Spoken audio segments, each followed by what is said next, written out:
This new PS5 update gets us one step closer to theme. Sony just fixed its biggest PS5 problem, and Sony just leaked the return of one of their biggest franchises. How's it going, everyone? Welcome to PSReady. I hope you had a great weekend playing the new Dead Space remake like I did. I used my DualSense Edge controller that I just picked up last Thursday, and I really enjoy this controller. On the surface and at first glance, it really just feels like a more premium PS5 controller. The grips on the back make it feel a lot more premium. The grips on the triggers do as well. The little texture on the touchpad, the clicky tactile nature of all the buttons and new little switches and everything like that on the controller all go into it, making it feel a little bit closer to that $200 price tag, or at least like it's worth it. But where the new features really came in handy was with the profile switching. I messed with the sensitivity in the menu and I couldn't quite get it right because it seems to have acceleration, right? Where if you hold the stick, the aiming speeds up, and it's kind of hard to get a pinpoint lock on the enemies, which, you know, if you're playing Dead Space, you need to get a lock on them because they'll run up on you quick. And that's when I remembered you could do the profile switching. I just hit the function button right underneath the thumbstick and it brought up the little menu just like it does in the control center for music and other things like that. And then I go into the menu and then I made a new profile where the right stick, I use the steady aiming, which basically increases the dead zone, which makes it so you have to flick the controller pretty far to get Isaac's camera to start moving. And then I immediately found that I was much better at aiming. And then there were a few other instances where this profile switching came into play, but I think that's going to be the biggest and most important feature with this thing that makes it feel different than the main DualSense, other than the fact that yes, you can switch out the little stick caps. I put on the classic stick caps that reminded me more of the DualShock 3 and the DualShock 2 from back in the day. And then finally, the biggest negative change with this thing is obviously the battery life. I did notice it going down a little bit faster than a regular DualSense. I played Dead Space for 4 or 5 hours yesterday, and by the time I was done with my play session, the battery was in 1 bar, whereas usually it would be around 2 bars, and sometimes if I'm not doing anything crazy, it'll stay around 3. Now, thankfully, that included braided cable is great. I just popped it into my PS5 and just plugged in the controller and I left it before I went to bed. But this thing will also be compatible with your DualSense charging stands. So if you're already used to putting your DualSense on a charging stand when you're done playing, it won't feel any different. And honestly, it's not that bad to just keep the controller plugged in if you're really that worried about the battery dying in the middle of a play session. I have noticed that the DualSense still gives the battery is dying notification way too early, and I haven't killed the battery quick enough on the DualSense Edge to see if that's the case here. But regardless, it's a definite downgrade on one of the DualSense's worst features, which is the battery life, but still it's not really that bad, and everything else I've experienced with the controller kind of offsets it. I like can't go back to my other regular DualSense after using this one. And as far as Dead Space goes, I think I'm about a quarter through the game and it's a great remake. It's giving me that feeling you get when you're playing a good remake of something where it looks like how you remember it when you were a kid. Because with Dead Space, that game held up pretty well graphically, I would say, but if you go back and play it now, if you played it as a kid like I did, it looks a lot muddier, it looks a lot more simple, and then if you compare it to this new version of Dead Space, they kept all the lighting and everything just exactly how it was. They just improved the amount of stuff that's on the screen, the textures, just everything from the resolution all the way down has been improved. I mean, even the character models are better in this game. The issue is no matter where you play it, there seems to be some major graphical issues. I mean, on PC, the game is just a complete mess. It stutters top to bottom despite the fact that it compiles shaders. And over on PS5, it has some shading issues where anything that's in darkness will be super low res, and it looks even worse than if the whole game was running in low res because Isaac will be the right resolution. He'll be super crisp, super high detail, look awesome, and then you'll look off in the distance and you'll see like a chair or a vent or a light on the wall will be like 480p, and it's glaringly noticeable. And the other issue is it loads in the higher res textures randomly, so sometimes it looks like crap and sometimes it doesn't. And as far as frame rate goes, I'm playing in the performance mode, obviously. I think it's 1440p or around there. It looks and runs pretty well, but there's some definite frame drops when you're moving between areas. Now, I started this game on PC and ended up refunding it because it was stuttering so bad, so it's a definite huge improvement over that. It's just like you're remaking a very linear enclosed space type of game that's like from 2008. I was just hoping for better performance out of something like this, because if you look at like the Resident Evil remakes, which I think are what really inspired this remake to happen in the first place, those were like flawless releases in terms of fidelity and frame rate. So yeah, I wanted this game to be like totally buttoned up from a frame rate perspective, but it's not bad enough where I wouldn't buy the game for 70 bucks. And they say that they're working on a patch for this issue right now, which makes me happy that I didn't get very far far over the weekend. So hopefully this patch comes out sooner rather than later. But if you just got the game and you're having trouble aiming with Isaac's floaty aiming with the right stick, I highly recommend checking out the new DualSense Edge with the steady aiming profile specifically. So I'm sure you've seen at this point that Sony just kicked off a live from PlayStation campaign that's basically like them saying, yes, everyone, it is finally time. You can go out into the wild and buy a PlayStation 5. And the coolest part about this trailer is that just like they did back in the PS3 days, they're showing off games that have yet to be announced. I mean, obviously the big focuses are God of War Ragnarok, Forspoken's in there, Gran Turismo shows up a whole bunch. Ratchet and Clank gets a great shout out because there's a gun that turns a guy into a bush, which is actually like, I don't know why. Maybe I'm just getting old and soft, but that actually made me laugh. But the real cool thing hidden in this trailer seems to be a tease for Uncharted 5, which honestly is weird timing because if you guys remember last week, Neil Druckmann basically said that Naughty Dog has moved on from Uncharted and they could move on from The Last of Us if they can't think of a good enough story for part 3, which side note, there's no way that The Last of Us part 3 isn't happening. I feel like even if he doesn't want to do it, Sony's gonna sit there like, you're making The Last of Us part 3 after looking at the numbers on this Last of Us TV show. But regardless, the timing is weird, right? To see Uncharted 5 teased, but the reason people are pretty positive this is a tease basically spoils the end of Uncharted 4. I'm gonna spoil the game because it came out a long ass time ago, and also there's a PS5 port that you could get for like 10 bucks. So that's on you if I spoil it. The end of Uncharted 4, Nathan Drake gets his head cut off by Kratos. No, I'm joking. Basically what happens is like there's a time skip and his daughter finds some of his artifacts and he goes, all right, I guess it's time for you to hear the story of me murdering like a small country's worth of people back in the day. So skip ahead to this live action commercial. You see someone who looks eerily like Nathan Drake's daughter holding a torch and looking at an artifact Indiana Jones style. And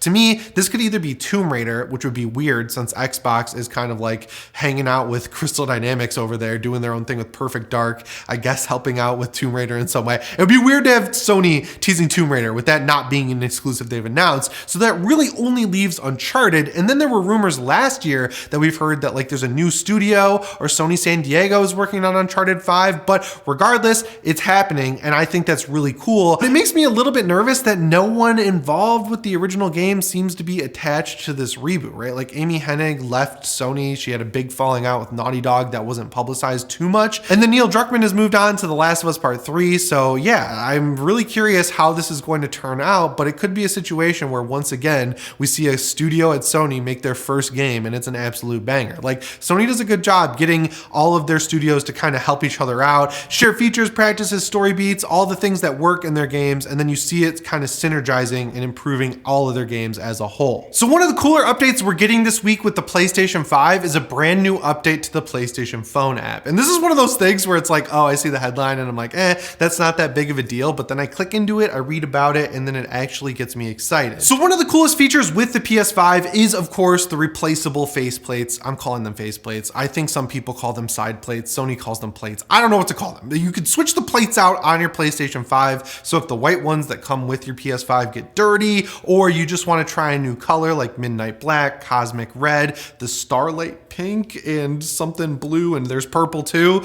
you can just match your PS5 to your DualSense controller, which is awesome. Now from the beginning, Sony's been a little bit scatterbrained with this for sure. Like we've gotten special edition DualSense controllers like the God of War Ragnarok edition, but we didn't get any plates to match up with that controller, which was honestly, in my opinion, kind of a missed opportunity because that was such a high selling game. But now it seems like Sony's kind of streamlining things a little bit because with this new update to the PlayStation app on your phone, you can match it to the appearance of your console. So if you're one of those people, kind of like me, if I'm being real, who likes everything to match, this is gonna just give you that serotonin satisfaction that I think you're probably gonna be looking for. Now this is kind of like a cosmetic nightmare for me because like a year ago, it would have been just fine. I had the black plates on my PS5, I was using the Midnight Black DualSense, and I didn't really use headphones at the time with my PlayStation 5, but now I'm a mess. I've got the black plates on the PlayStation 5, I switched between the God of War controller and the white DualSense Edge, and my main headset for the PS5 is the Sony InZone H7, which only comes in white. And then of course my monitor is the Sony InZone M9, which also only comes in white. So I don't know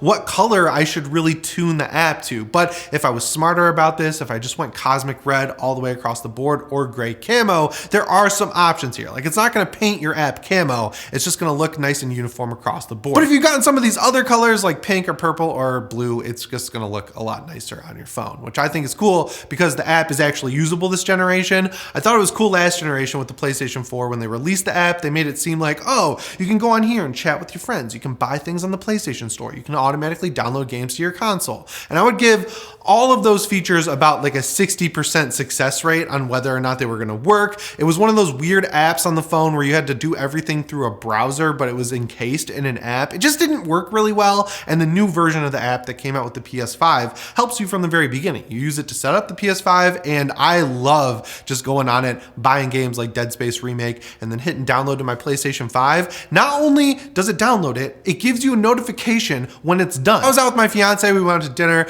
we watched Missing. I set the game to download when I was like leaving the apartment, and then when I was in the middle of the movie, I noticed on my Apple Watch, I got a little notification that was like, hey, Dead Space is ready to play when you get home. It's a nice little piece of peace of mind that I don't think you got last generation. So while yes, it seems like a minor feature, I'm glad Sony continually updates this app with really cool new features. I mean, the last one we got is awesome, where it automatically uploads some video clips and all of your screenshots directly to the app. It was great being able to download those in 4K resolution when I was playing God of War. So yeah, gotta give Sony props here. If you've got some colored plates like the blue, the red, the pink, the purple, you can now match your PlayStation app to your PS5's colorway. I unfortunately cannot. So the biggest reason this Live from PlayStation campaign just kicked off is to let everyone in the world know that yes, you can finally get a PlayStation 5. We already talked about Uncharted 5 and the big Leviathan axe that showed up in London, but there actually are some really interesting quotes hidden in the PlayStation blog post where not only they announced this new ad campaign, they also say that we're humbled by us gamers' demand for the PlayStation 5 and just the combination of factors between the demand,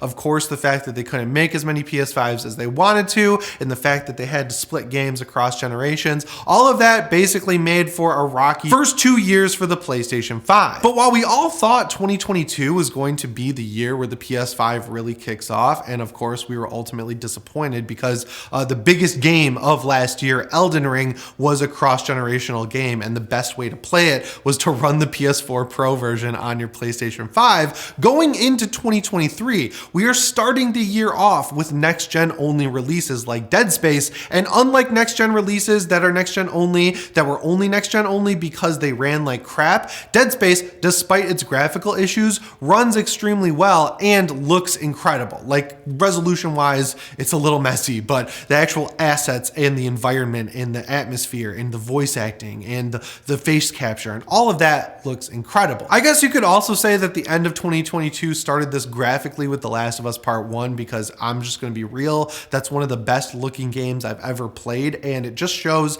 how well The Last of Us as a whole holds up, even though it came out on PS3, because if that game came out in that state in 2022 and that was the first time we had ever seen it, I think it would have had just as much impact as it did back when the game first came out. Of course, there are a couple cross-generational games that still need to get knocked off the old list, like Hogwarts Legacy, but that's an example of like, I can totally see why they want that to be on literally every console in the world. I mean, it's even coming to Nintendo Switch, and I kinda, in a morbid curiosity type of way, cannot wait to see how that game handles on that console, because just after seeing these previews and how good graphically it looks and how much freedom you have to just fly around the world on your broom, I think they're gonna have to make some concessions. But once we get past Hogwarts Legacy and the Resident Evil 4 remake, it's really smooth sailing as far as next-gen titles goes, and it's nice to know that people are going to be able to get a PlayStation 5 and actually play these next-gen exclusive games.